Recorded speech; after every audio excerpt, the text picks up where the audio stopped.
It's not for the faint of heart. That's what this industry is. It is a hidden diamond, but you got to dig through a lot of shit to get to that diamond. Yeah. It is hard to get to that diamond. It is buried beneath some treacherous shit. Yeah. And you got to have a little bit of that dog in you, and I can teach you how to do the rest, but you got to want more for you. The less you care about the money you make, the more money you make. It used to be cool chasing six figures. It's cooler to help make somebody else six figures than it is for you to make six figures. I'm going to reference something in baseball. It's like, as a closer, well, not everybody's going to say yes. You're going to fail, but you got to let it get past it and keep moving forward. And you keep that mindset. Every no is going to get you that little bit closer to a yes. So, and then you're just stacking victories. And that's the name of the game.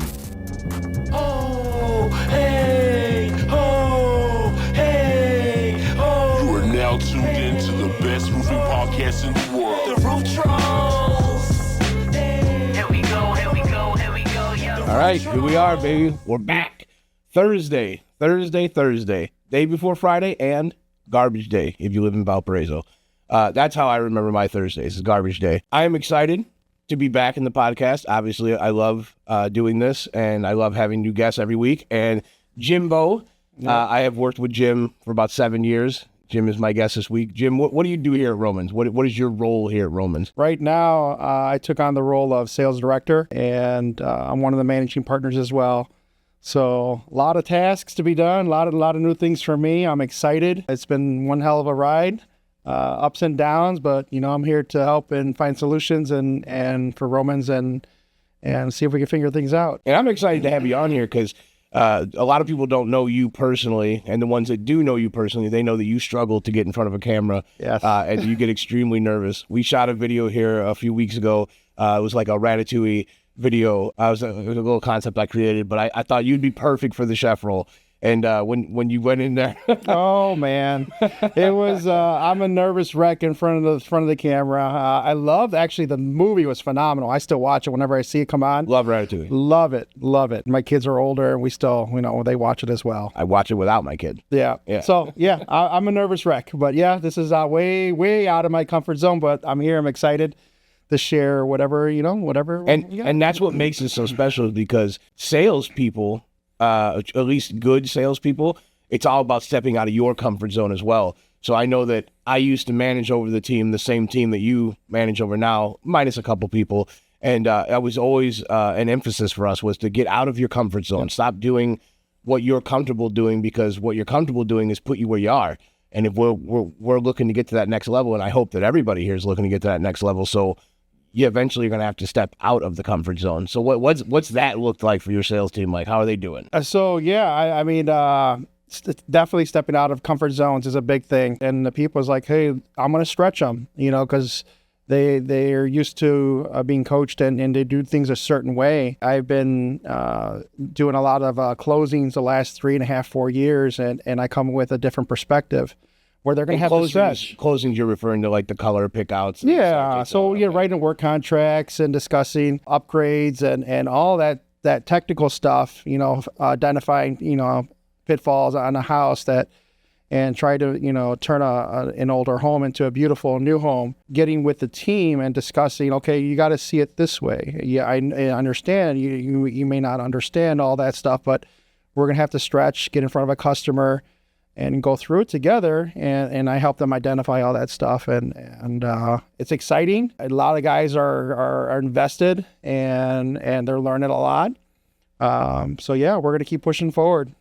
Yeah, if you're not growing, you're dying, and learning a lot is crucial, because it's up to us to further educate ourselves, even outside of this industry. We're talking about in life as a whole. So I love sales. I eat, sleep, and breathe it. I know you do too. We come from similar backgrounds. Me and you actually sold together at another company we worked at a few years back, like 7-8 years ago. We have a mutual respect for sales, but it's up to us as people, individuals, to continue education. I preach that to the sales guys any opportunity I have when I see them. I know you've read some books this year. I'm reading books this year. I'm about to finish my 20th book this year.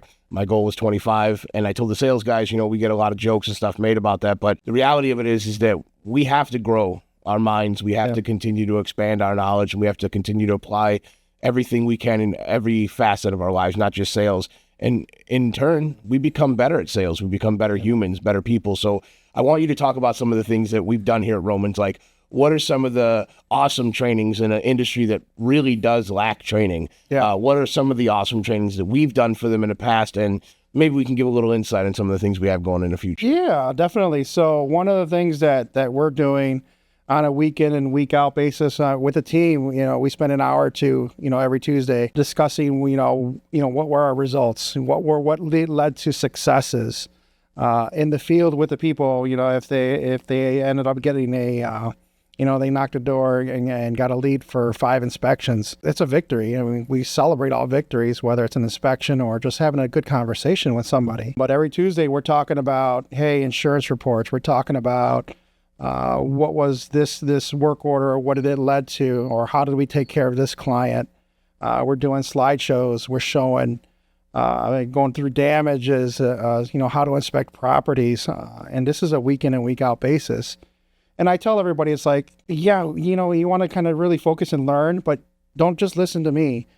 Show up to adjustments. Show up to, when you meet with the insurance adjuster, when somebody else, they're running that appointment. Show up, listen, be a fly on the wall. Talk to this person, that person. Listen to different field adjusters. You want to pull information from everybody and make it your own. Because not everybody's going to sell the same way. I'm not a traditional sales guy, but I try to be honest with people because I sell myself, sell the company. Product, that's the third thing that I sell, but it's like I don't want to sound like a robot. You got to believe in what you're doing. If people believe you and you honestly believe it, you're trying to give the best product, the best service, people are going to buy from you very easy. Yeah. So we have done some things that we can with not sounding like a robot, and I like some of the points you touched on. And the best one so far, like you said, is that, we're selling ourselves before we're selling the products, which is important because people want to buy from who they can trust. And in a world that's mostly convenience driven, we've moved past the pricing. And I've mentioned this on other podcasts, and regardless of what people think, no one cares about a price anymore. And it's been blatantly obvious over the last few years that it's all about convenience. I know that because we all order pizzas. We order Chinese food. We order, if you're my fiance, you spend a ridiculous amount in Starbucks orders. You know as well as I do that drink does not cost $9 a piece. People make that joke, but it costs like $4.50, $5 a piece. It costs $9 because you had it delivered to the house. And you had it delivered to the house because you didn't want to drive 10 minutes to Starbucks and 10 minutes back. I get it, but stop saying you care about prices. That's the things we're doing. Right. So like outside of just the typical conversations that we've had in the background, we've worked with door-to-door coaches. Yep. Deshaun Bryant, for those that don't follow him in the industry, Roof Hustlers. I know I'm going to chop this up. He's going to get mad. That's the homie, though. But he's hustle hard, hustle smart. Yeah. That guy is very knowledgeable. I started following him in 2017. He was shooting videos on his iPhone. That guy's traveling the country now, doing door-to-door. And by the way, still knocking.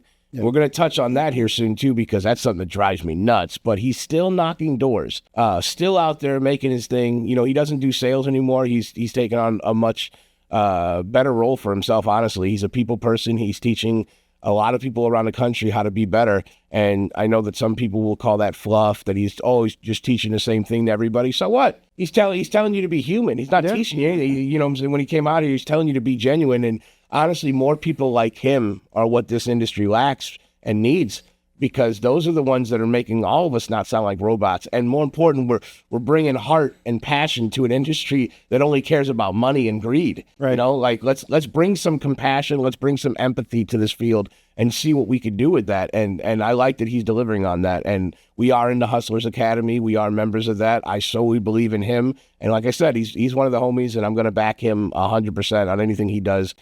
So he's a great guy for them to follow. But we flew him in here. Yeah.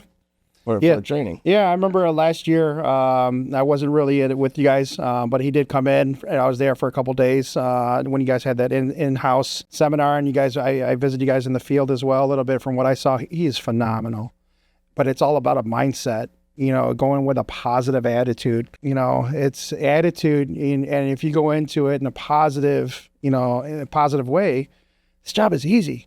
And I love it, and he makes it easy because you're just having honest, real conversations. Well, I like to say simple, not necessarily easy. No. I don't want anybody to get, don't mistake the hustle for something sweet. It's not sweet over here. I promise you that way. But it can be simple. It's never easy, but it can be simple. Yeah. Sales is something that I believe can be taught. Whether or not other people do, that's fine. Yeah. I believe everybody inside of them in some way, shape, or form has already sold in their lives, and they can sell. They can. Yeah. They just choose not to. It's a comfort zone thing. Yeah. Yeah. And it's not for the faint of heart. Even Deshaun and a couple other people, they call it like a gem. I forget what Deshaun's line is, so I'm not going to try to use it. I think it's the ninth wonder of the world. Regardless, that's what this industry is. It is a hidden diamond. But you got to dig through a lot of shit to get to that diamond. Yeah. It is hard to get to that diamond. It is buried beneath some treacherous shit. Yeah. And a lot of people just don't have it in them. They don't have the 3-4 months without a paycheck to start off. They don't have the rely on themselves to make their money, even though that means you can make what you want. Yeah. A lot of them just don't have that. They don't have that dog in them. Yeah. And you got to have a little bit of that dog in you, and I can teach you how to do the rest, but you got to want more for you. Yep. And they just don't. Yeah, exactly. I mean, it's like, when I mean easy, it's like that mindset. If you think it's just having conversations with people, and you got to have the mindset, okay, have a reason why you're leaving the house every day. When I leave the house, I'll say this out loud as I'm walking out the door. It's time to make some money. And what I mean by that is when I'm leaving my family behind, and I've got to go support them. I want to take care of them. I want to give it my best effort. So get out of the house 7 a.m., 6:30 a.m. Get to the office, start working, and then get to the field, have conversations with people. Having good, easy conversations is going to lead to success, and never give up. Yeah, people are going to say no, but I'm going to reference something in baseball. It's like, as a closer, well, not everybody's going to say yes. You're going to fail, but you got to let it get past it and keep moving forward. And you keep that mindset. Every no is going to get you that little bit closer to a yes. So, and then you're just stacking victories. And that's the name of the game. No matter what anybody says, and I was saying this actually before we started filming. If I took the average person out there, anybody listening or watching us right now, if I were to take you and you're sitting there and you're debating about joining sales, or you're thinking, hey man, sales might be my path, but I'm a little nervous. I'm telling you right now, if I take you out right now with zero experience, and I said, me and you, we're going to go knock doors from 10 o'clock in the morning until 5 o'clock at night. And at the end of that, I guarantee you I can get you a sign. Yeah. I can get you a sign. And there are so many people out there that are questioning that right now, and they have no idea. It is a numbers game. This is just like, anything else in life. This is a numbers game. If you hit more doors and you develop a stronger pitch as the process goes along, and you look more for damage, and you're finding better homes that have the damage by following the path of these storms, and you're putting yourself in a position to win, you're going to win.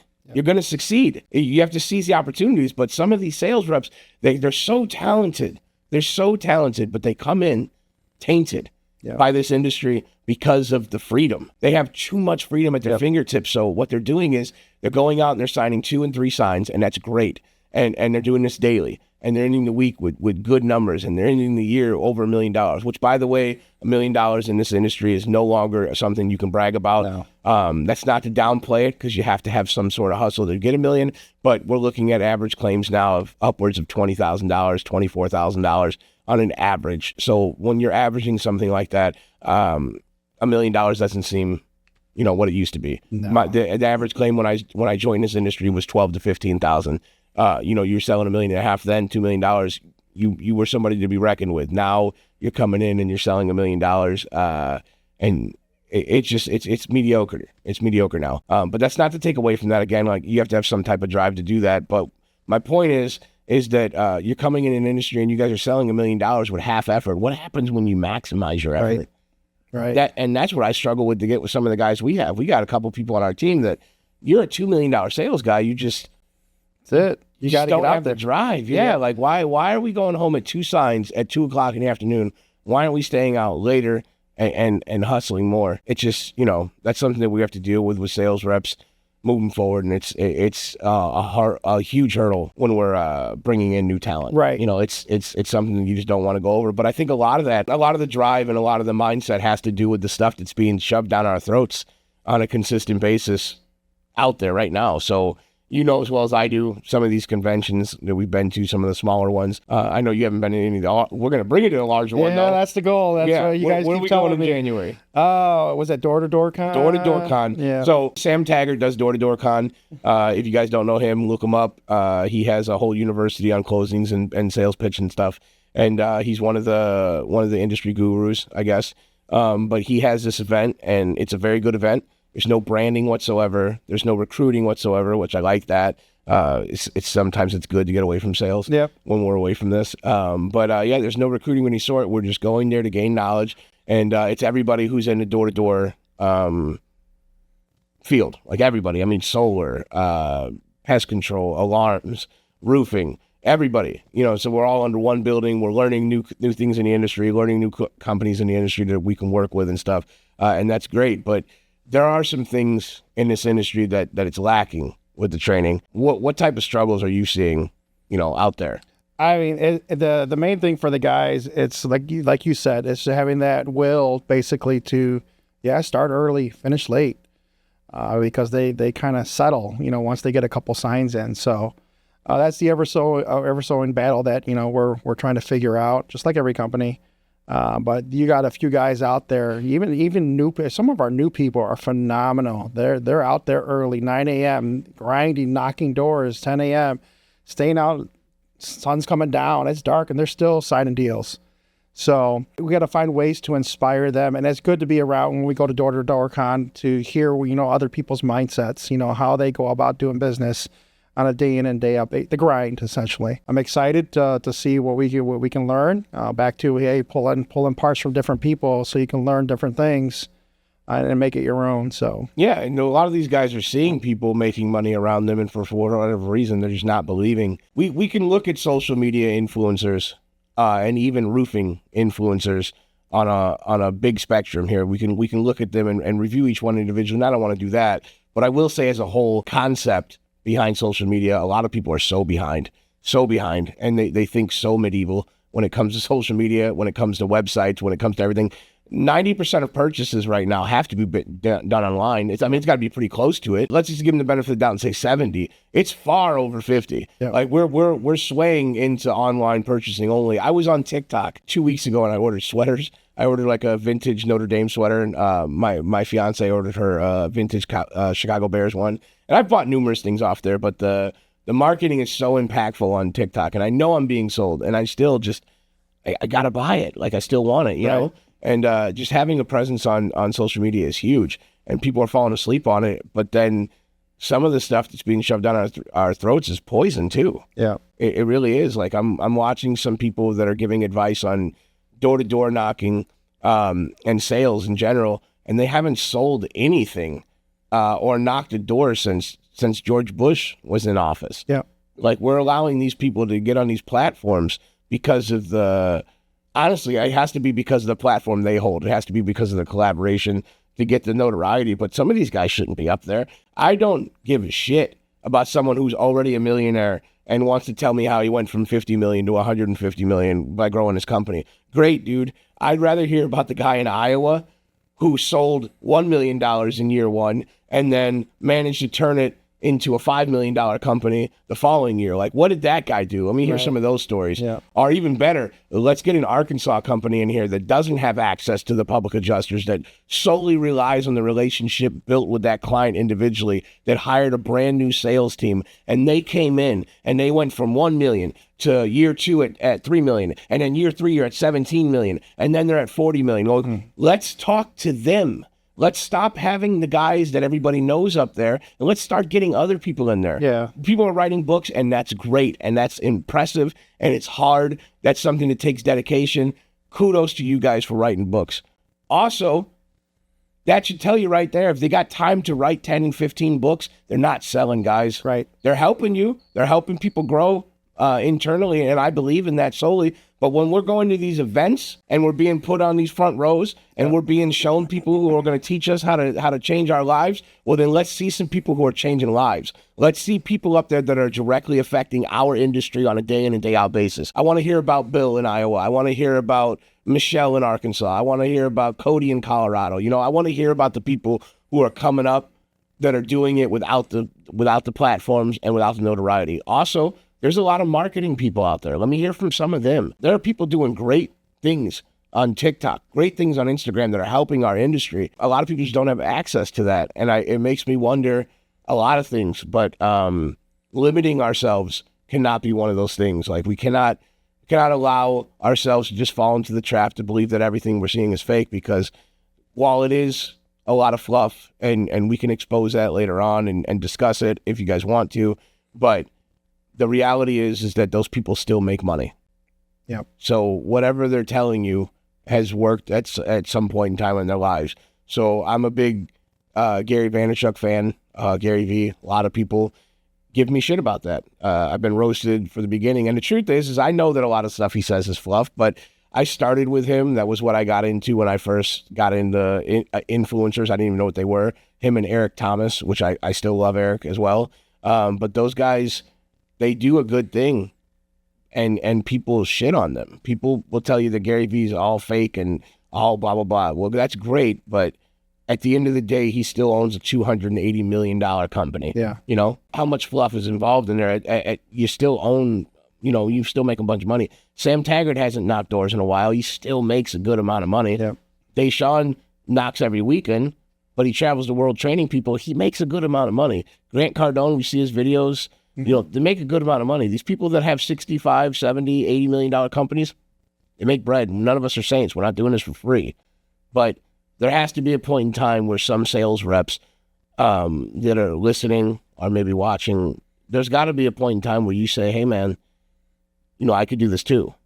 And I think if we got more people that were willing to help others and step up and take care of the clients the way that they should, I think our industry as a whole would have a better reputation. We have to become more professional at some point. We have to start caring more about others instead of ourselves. I used to laugh when people said that the less you care about the money you make, the more money you make. And it used to be cool chasing six figures, and it meant a lot in the beginning because I was just a sales rep and I had the wrong mindset. But as I've gotten not only older, but as I've gotten into the role right now of being a managing partner and running something special like this, I've become in the mindset now of like, it's cooler to help make somebody else six figures than it is for you to make six figures. And how many more people can you do? And I have a list that I've been working on, and I have goals that I want to put on there, but I've been able to turn around 9 lives into six figures and never had that before. And that's like a way better feeling than making six figures. 100%. So yeah, let me dive into that a little bit. When I got in this industry, it was, I got to change my family's lives, but I never really tracked how much money I made. What I enjoy is taking care of a client, customer experience, and changing the way they see their home, because their home is their number one, investment. And when you see you can change somebody's life that way, I loved it. I love this industry because I'm changing, people's homes. So I always try to put myself in the customer's shoes. So, it's construction. Sometimes things happen and we got to fix things. But I wanted, as a sales rep, my job was to ensure to keep it as minimal as possible, have them have a great experience, and the money will take care of itself. To this day, I still don't know how much money I'm making. My wife doesn't complain. I mean, I do pretty well, I'm assuming. I told her just never buy a kitchen without me. But my goal is to, like you just said, change people's lives. I want to change our employees' lives. Yeah, and not just our employees, like the customers too, like you said, that's huge, getting to know a customer on a personal level and helping them. And I get excited about that. I know we've done closings together, and I approach every sales person that I'm working with, any customer that I have, with the same respect I would approach anybody with. But more importantly, I try to get to know them outside of just the roof. I always try to do that. You've been in work orders with me. I'll spend more time on the floor in the living room, literally laying on my back playing with their dog while you're going over the work order with them, because I want to get to know the dog too. You know what I'm saying? I like to know the dogs on first basis. Go into a customer's house and the dog coming up to you because it remembers you. I have multiple clients of that. I love dogs. They all know that. So like, I'm into that. I'll talk to customers about their cars, their decorations, pictures in their houses. I want them to not only trust that I'm taking care of them in the roof, but I'm also like, I genuinely care. I save my customers' names in my phone, so when they call me, I can text them.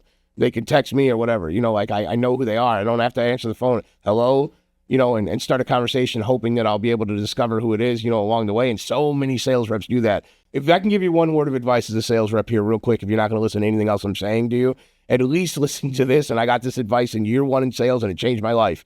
Save your customer's name in your phone as soon as you interact with them. Yep. Even if you don't sign them, save that customer in your phone. If you have a hard time remembering them, put a little note in the note section on your phones and say, so-and-so from whatever street, talk to about this, blah, blah, blah. Learn to do that, because when they call you, and they will, answering the phone, hey, Brian, hey, Mr. Johnson, is a lot better than answering the phone, hello? Are letting it go to voicemail and not answering your phone, which is a huge mistake in this industry. That phone, you better answer it. When I tell my sales reps, when I call them, they don't answer the phone, I leave a voicemail and I say, you're not answering for me, I guarantee you're not answering for them as well.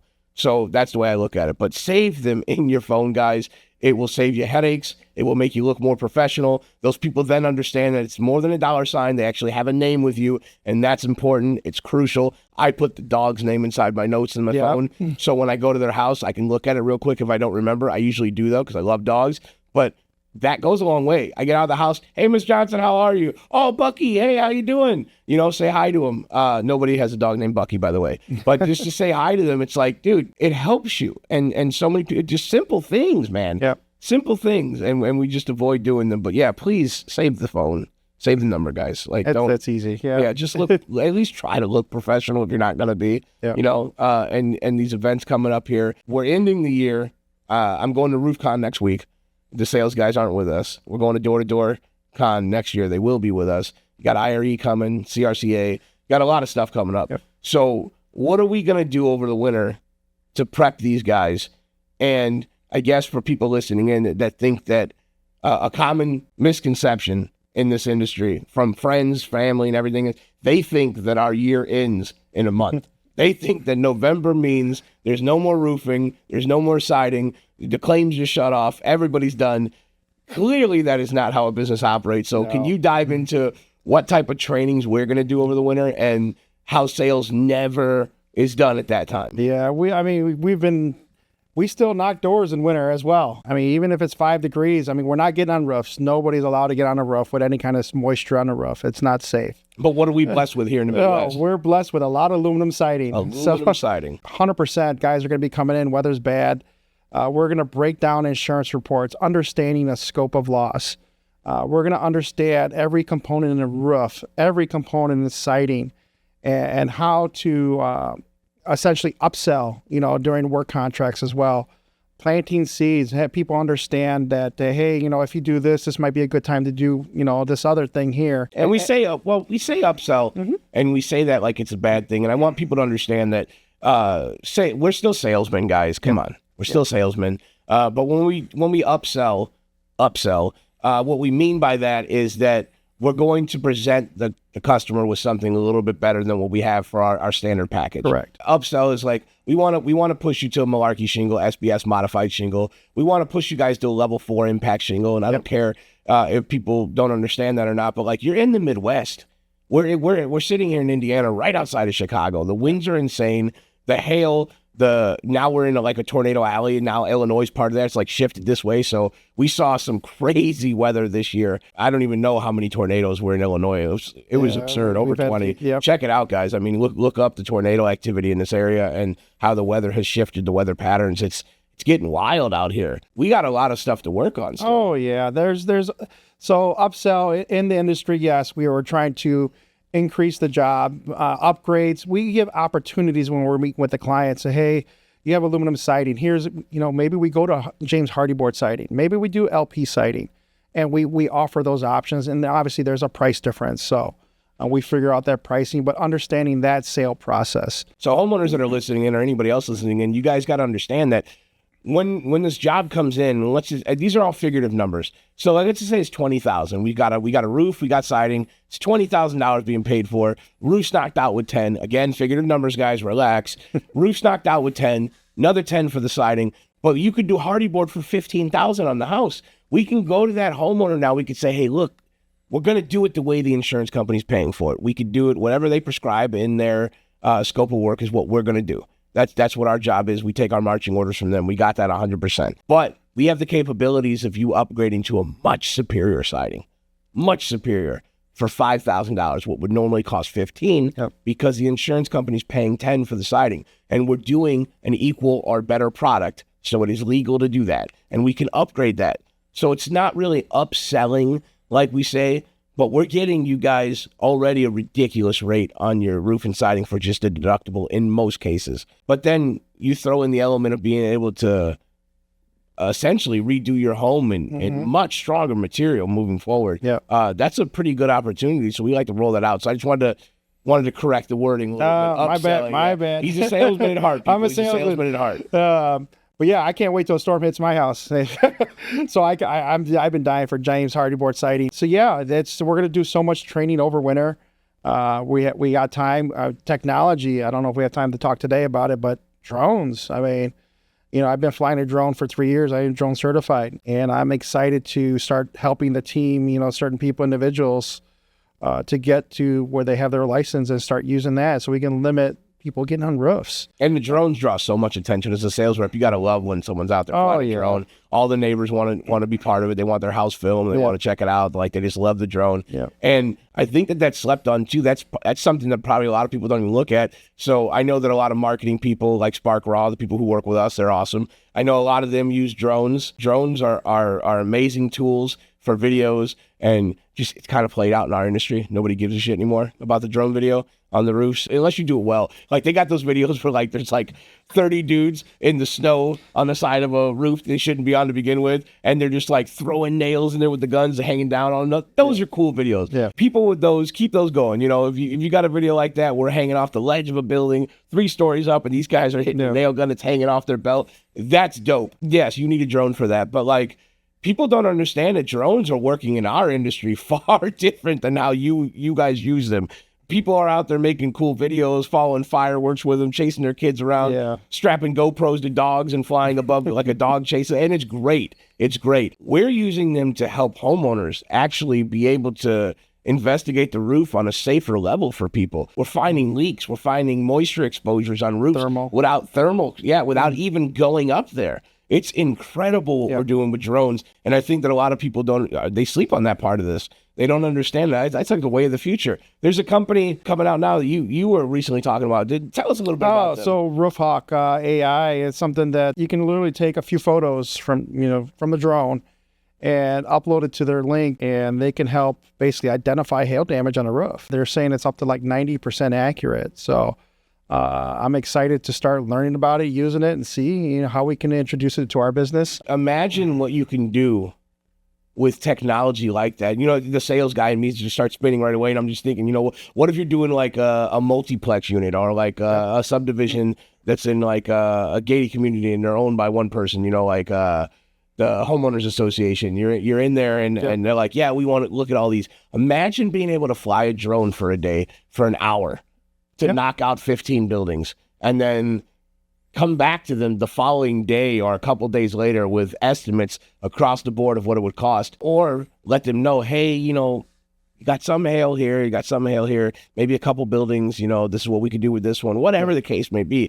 But you're talking about something that would have took us 7 to 10 days to inspect the right way and measure and hand measure and touch all that and document it. And we're able to do that now in an hour. Yeah. I just did one probably 2 months ago, and it was 10 buildings. Took me an hour and a half. Just I use it as a tool, as not a replacement to get on a roof, but just to get an initial assessment. Phenomenal. Put your foot in the door. Yeah, it gets 100%. The conversation turning, so you can see what your prospect is thinking. Are they leaning toward the retail route? Are they leaning toward the insurance route? Yeah. Do they understand? And it comes back to being fully transparent with your client too. Do they understand that this is not guaranteed? Have they been prepped thoroughly and properly to understand that there's a possibility every roof is not damaged with hail? We won't be able to replace every building, but we're going to do our best. I love that. I love the direction that it's going in. So we're gonna wrap this up here. But if I was to ask you, what's the biggest hurdle you've ran into since you've been in sales, and not as sales rep, you've been in sales director's role, and then what's the most gratifying part? And we'll just touch base on those real quick. I mean, essentially, when we're dealing with insurance, that's always the toughest part. But if you set the right expectation from the beginning with the clients, do our best to get this approved, most people understand. Some people get a little impatient at times, but so that's one of the most common things that we got to overcome. Sales reps, as far as sales reps, making sure they're working all the time, get them the hustle. And then as far as outside of the customers, outside of the customers, what's the most gratifying part? And the pay, don't talk about pay and customers. What's the most gratifying part of this? When your representative, your employee goes buys a house. Yes. Oh my God. We had that last year. They had no chance. There's like their mindset was, I'm never going to be able to, and all of a sudden the following year, it's like they're buying a house. It's just a game changer because, you're changing their life, and it's their hustle. Some people out there look at that as debt, and I understand it. I get it completely. Some people are cool with paying rent. If, long term, maybe you're the winners in that deal. I have no idea, but a lot of us, most of us, our first goal is to buy a home. We've just been programmed to believe that that's what we need to do. There is a sense of pride though in owning your own thing. Now when that water heater goes out or something, you quickly regret being a homeowner. But at the end of the day, man, walking around your house and just looking around, that's your castle. Like, you're the king of that. However big or however small it is, it doesn't make a difference because it's your shit. You know what I'm saying? You're the king. Exactly. But we're going to end it on that, guys. If you guys see us out there, man, say hi, Roman's Roofing. We want to talk to people. You guys stop in our office. That's what this is all about. We shoot it right here in Hobart, Indiana, 405 Main Street. Come by, dude. Yep. Come by. We want to hear from you guys. Comment on stuff. Send us messages. We're here to help you guys. Let's pick our brains. Yep. Let's do it. We'll see you guys on the next one.